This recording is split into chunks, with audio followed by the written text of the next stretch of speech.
बोलिए श्री शंकर भगवान की जय। उमा संहिता श्री शिव महापुराण। देव देव महादेव कल्पान्ते च संप्रान्ते सजत रुद्रं हृदय प्रभो ततः समहर्त कृष्णं जगत्स्थावरजंगमम् युगान्ते सर्वभूतानि संवर्तकैवानलः कालो भूत्वा महादेवो ग्रसमानः स तिष्ठति। सर्वज्ञः सर्वभूतात्मा सर्वभूतभवोद्भवः आस्ते सर्वगतो देवो द्रष्टः सर्वेश दैवतैः। श्री शिव महापुराण। भगवान भोलेनाथ की शिव तत्व प्राप्त करने के लिए यह उपदेश बताती है, संदेश बताती है और आदेश भी देती है कि भगवान भोलेनाथ के अतिरिक्त हर मनोकामना पाने के लिए और किसी में सामर्थ्य नहीं है। भगवान श्री कृष्ण के प्रति भगवान भोलेनाथ की कृपा बरसती है। चंद्रशेखर सदाशिव से भी सभी देवगणों को ऐश्वर्य प्राप्त होती है। सदाशिव की आराधना से अपने अपने हृदय की कामना पूर्ण करने के लिए सभी भक्तों का वर्णन बताते हैं। हिरण्यकश्यप ने 10 लाख वर्ष तक शिव आराधना कर सदाशिव से वर प्राप्त किए, आशीर्वाद प्राप्त किए। उसी का पुत्र प्रवर नंदन नाम से प्रसिद्ध हुआ। उसने शिव जी से वर प्राप्त कर 10,000 वर्ष तक इंद्र के साथ युद्ध किया था।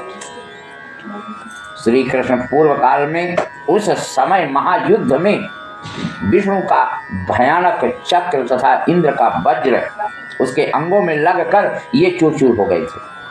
युद्ध में अत्यंत बलशाली बुद्धिमान ग्रह यानी राहु के अंगों में सुदर्शन चक्र एवं इंद्र के वज्र आदि मुख्य अस्त्र भी शिव जी की तपस्या के प्रभाव से उसे पीड़ित नहीं कर सके। इसी प्रकार भगवान भोलेनाथ सदा शिव ने विद्युत प्रभ नामक राक्षस पर भी प्रसन्न होकर 1 लाख वर्ष पर्यंत उसे त्रैलोक्य स्वामित्व प्रदान किया। भगवान भोलेनाथ की आराधना पूजा करने से, तपस्या करने से वर की प्राप्ति होती है। पूर्व काल में ब्रह्मा जी द्वारा उत्पन्न सतमुख नामक दैत्य ने 100 वर्ष पर्यंत तपस्या करके और उनके वर से 1000 पुत्र प्राप्त किए। इस प्रकार भगवान भोलेनाथ की कृपा प्राप्त होती है। अत्रि महर्षि की भार्या यानी पत्नी अनुसुईया ने 300 वर्ष पर्यंत निराहार रहकर मुसलों पर शयन करके शिव जी से पुत्र प्राप्त किए। दत्तात्रेय, चंद्रमा एवं दुर्वासा जैसे पुत्र प्राप्त किए। उन पतिव्रता ने चित्रकूट में गंगा को प्रकट किया। ये भगवान भोलेनाथ की कृपा। हे मधुसूदन, विकर्ण ने भक्तों को सुख देने वाले महादेव को प्रसन्न करके बहुत बड़ी सिद्धि प्राप्त की। राजा चित्रसेन शिव जी को प्रसन्न करके संपूर्ण राजाओं के भय से मुक्त हो निर्भयता अतुल संपत्ति प्राप्त किया। इसी प्रकार जो भी प्राणी भगवान भोलेनाथ की तपस्या, आराधना, ध्यान करता है, उनको मन में बसाता है, भगवान भोलेनाथ की कृपा बड़ी सहजता से ही प्राप्त हो जाती है।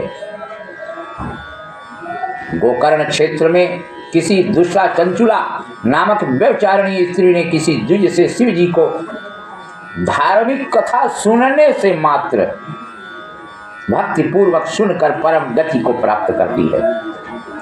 चंचुला के पापी पति बिंदुक ने भी अपनी पत्नी से भगवान शिव पुराण सुनकर, शिव कथा सुनकर उत्तम शिवलोक को प्राप्त किया। पिंगला नामक वैश्य और मदर नामक अधम ब्राह्मण, उन दोनों ने महादेव शिव जी की आराधना करके शिव कथा सुनकर और उत्तम गति को प्राप्त किया। कितने ऐसे जो शिव कथा सुनकर और बहुत से वर प्रदान किए, सदगति की प्राप्ति किया। महाकाल नामक किरात जातीय व्याध ने भी भक्ति से शिव पूजन कर, शिव कथा सुनकर सदगति को प्राप्त करता है। इसी प्रकार लोक कल्याणकारी भगवान सदा शिव की आराधना कर विश्वामित्र ने क्षत्रिय होते हुए भी ब्राह्मणत्व को प्राप्त किया। भगवान भोलेनाथ श्री मुनिवर मार्कंडेय शिव जी की कृपा से महाप्रभुता संपन्न एवं चिरंजीवी होने का वरदान प्राप्त किया। इस प्रकार सामर्थ्य, महान सामर्थ्य, विष्णु शक्ति महान सामर्थ्य वाले दधीच एवं श्री राम भी शिव के अनुग्रह से शिव आराधना करके और महाशैशवशाली हुए। भगवान राम ने भी स्वयं रामेश्वरम में भगवान शिव की पूजा आराधना किया। कणाद, भार्गव, गुरु, बृहस्पति, गौतम, ये सभी शिव की भक्ति से महाप्रभुता संपन्न और ऐश्वर्यशाली प्राप्त हुए। हे माधव, प्रशंसनीय आत्मा वाले शाकल्य ऋषि ने भी 100 वर्ष भगवान भोलेनाथ की आराधना और शिव कथा सुनते रहे। इस प्रकार जिसने भी भगवान भोलेनाथ की आराधना, पूजा, शिव कथा सुन करके और समझ कर लोक विख्यात ग्रंथ चर्चा और अजर अमर हो गए। भगवान श्री कृष्ण स्वयं शिव पार्वती की तपस्या करके और शिव पार्वती से वरदान की प्राप्ति करते हैं। भगवान किसके द्वारा? उपमन्यु ऋषि द्वारा भगवान श्री कृष्ण ने उनसे कृपा पात्र होते हैं। उपमन्यु कहते हैं कि हे कृष्ण, आप स्वयं भगवान भोलेनाथ की स्तुति करने में सक्षम हैं। जिन आपके आश्रम में देवताओं के आदि देव निवास करते हैं, हे मुनिश्रेष्ठ, भगवान सदा शिव मुझे भी जिस प्रकार दर्शन दें तथा मुझ पर कृपा करें, ऐसा उपाय बताइए। श्री कृष्ण उपमन्यु से ही पूछते हैं। उपमन्यु उनको बताते हैं, हे पुरुषोत्तम, आप तो थोड़े समय में ही महादेव का दर्शन प्राप्त कर सकते हैं। आप 16वें महीना में ही पार्वती सहित सदा शिव से उत्तम वर प्रदान प्राप्त कर सकते हो। पूछते हैं भगवान श्री कृष्ण कि शिव का दर्शन प्राप्त कर लेंगे और महेश्वर से अपने समान ही बल वाला पुत्र प्राप्त करने का वरदान मांगेंगे। उपमन्यु कहते हैं, आप पंचाक्षर नाम का जाप करिए। ओम नमः शिवाय दिव्य मंत्र राज्य का जप संपूर्ण कामनाओं को देने वाला एवं भोग तथा मोक्ष को प्रदान करने वाला है।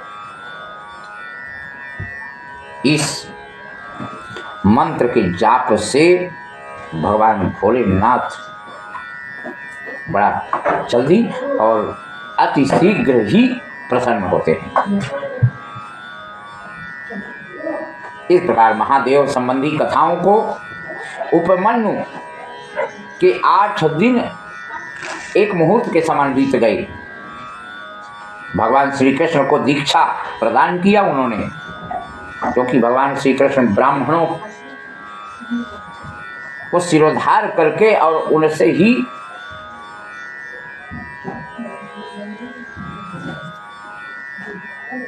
ऐसा श्री कृष्ण ने अथर्व शीर्ष का महामंत्र उनसे पूछते हैं और वो बताते हैं कि शीघ्र ही सिर मुड़ाकर दंडधारी हो गए कृष्ण और एकाग्रचित्त होकर भुजाओं को ऊपर करके एक अंगूठे पर खड़े होकर तप करने लगते हैं।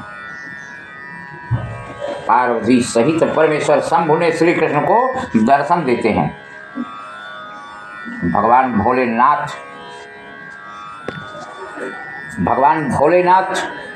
श्री कृष्ण को वरदान देने के लिए प्रकट होते हैं। श्री कृष्ण भगवान भोलेनाथ से माता पार्वती से 8 वर देने के लिए कहते हैं कि मुझे आपसे 8 वर चाहिए।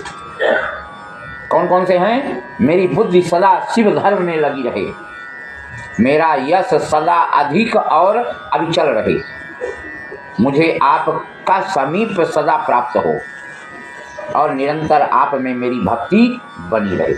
हे शंभो, मेरी प्रमुख पत्नियों के 10-10 पुत्र उत्पन्न हों और संग्राम में मैं समस्त बलाभिमानी शत्रुओं का वध करने में समर्थ हूँ। हे प्रभु, शत्रुओं से मेरी कभी अपमान न हो और मैं सभी योगियों का भी अत्यंत प्रिय बना रहूं। हे देवाधिदेव, मुझे ये 8 उत्तम वर प्रदान कीजिए। आपको मेरा नमस्कार है। आप सर्वेश्वर हैं और विशेष रूप से मेरे प्रभु भगवान भोलेनाथ। यह वचन सुनकर भगवान भोलेनाथ अति प्रसन्न हुए।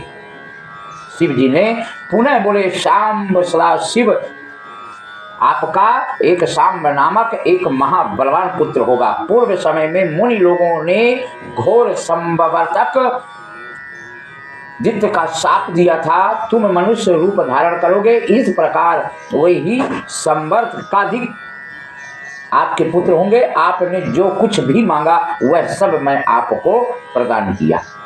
भगवान भोलेनाथ प्रसन्न होने पर,